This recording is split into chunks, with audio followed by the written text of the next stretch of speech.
স্বামীর অনুমতি ছাড়া যদি কোনো মহিলা এই তিনটি কাজ করে তাহলে ওই মহিলাকে জাহান্নামে যেতেই হবে। ওই মহিলা যদি সারা রাত তাহাজ্জুদের নামাজ আদায় করে, সারা জীবন রোজা রাখে, তার কোনো নামাজ, তার কোনো ইবাদত, তার কোনো রমাদান মাসের রোজা তাকে জান্নাতে নিয়ে যেতে পারবে না। তার কারণ হচ্ছে আল্লাহর হাবিব সাল্লাল্লাহু আলাইহি ওয়াসাল্লাম বলছেন, আমি যখন মেরাজে গেলাম, আমাকে যখন জাহান্নাম দেখানো হলো, সর্বপ্রথম আমি দেখেছি সবচাইতে বেশি জাহান্নামের মধ্যখানে যেসব লোকেরা আছে তাদের মধ্যে বেশিরভাগে হচ্ছে নারীরা। আল্লাহর হাবিব যখন এই কথা বললেন, আমি সবচাইতে বেশি জাহান্নামে নারীদেরকে দেখেছি, আল্লাহর হাবিবকে নারী সাহাবীরা প্রশ্ন করলেন, ইয়া রাসূলুল্লাহ, আম্মাজান খাদিজা তিনি নারী ছিলেন, আপনার দুর্বল সময়ে আপনার হাত ধরলেন, কত কষ্ট তিনি করলেন, কত তিনের অবদান। সুমাইয়া রাদিয়াল্লাহু তাআলা আনহা ইসলামের জন্য শহীদ হলেন, কত তিনের অবদান। আমাদের কত অবদান ইসলামের জন্য, তাহলে আমরা সবচেয়ে বেশি জাহান্নামে কি কারণে যাব? আল্লাহর হাবিব সাল্লাল্লাহু আলাইহি ওয়াসাল্লাম ওই সময় নারীদেরকে উদ্দেশ্য করে বলেছিলেন, দুইটি কারণে তোমরা সবচেয়ে বেশি জাহান্নামে যাবা।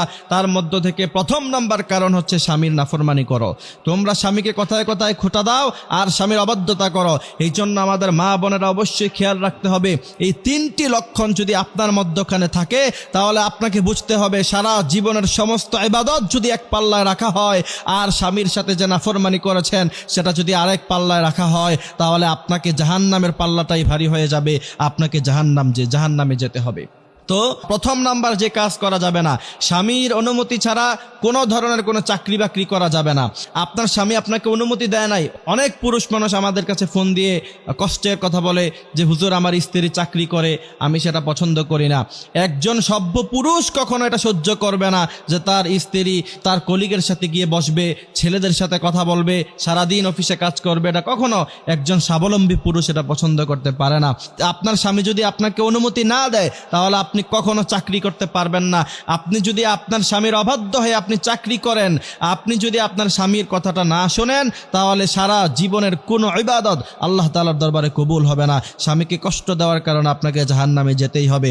কিন্তু কথা হলো, আপনার স্বামী যদি আপনার ভরণ পোষণ না দেয়, আপনার যতটুকু জরুরত এতটুকু জরুরত যদি পূরণ না করে তাহলে সেটা ভিন্ন কথা। তখন আপনি আলাপ আলোচনা করে আপনি চাকরি বাকরি করতে পারবেন, এছাড়া আপনি পারবেন না।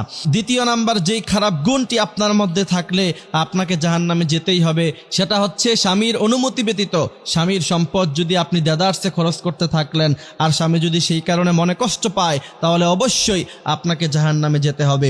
তৃতীয় নাম্বার হচ্ছে স্বামীর অনুমতি ছাড়া রাস্তাঘাটে, শপিং মলে, যেখানে সেখানে আপনি একলা ঘুরে বেড়ালেন, স্বামীর কাছ থেকে অনুমতি আপনি নিলেন না। স্বামীর সাথে সম্পর্ক রাখার পরে আপনি অন্য কারোর সাথে পরকিয়া করলেন, মনে রাখতে হবে আপনার জীবনের সমস্ত ইবাদত লা আহবাতান্না আমালুক সব ধ্বংস হয়ে যাবে। আল্লাহ তাআলা ও আপনার সমস্ত আমল ধ্বংস করে দিয়ে আপনাকে জাহান্নামে নিয়ে পৌঁছাবে।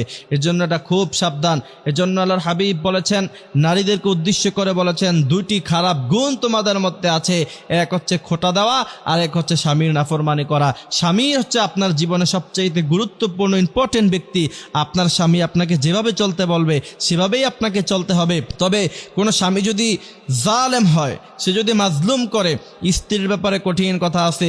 স্ত্রীর হক আপনাকে আদায় করতে হবে, সুন্দর বাসস্থান দিতে হবে, পোশাক দিতে হবে, খাবারের ব্যবস্থা করতে হবে।